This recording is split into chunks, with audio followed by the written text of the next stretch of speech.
Hello guys, welcome to my channel. Today we are going to see how to resolve if you are having an issue on your Windows 10 or Windows 11 computer. After performing a Windows update, a program will not open or cannot open properly. Let's fix it guys. You just need to right click on the start icon and select installed apps. In search apps, you just need to go ahead and search for whatever app you are having problem with.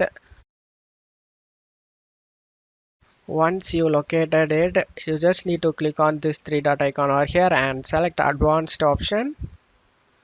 You just need to scroll down over here and select the repair option. After getting repair done, click on reset and select reset. After finishing reset, you just need to close it off here and go to search menu and type cmd.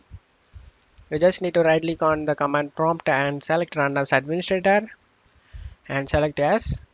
Now in the command prompt window, you just need to type sfc space slash scannow, press enter.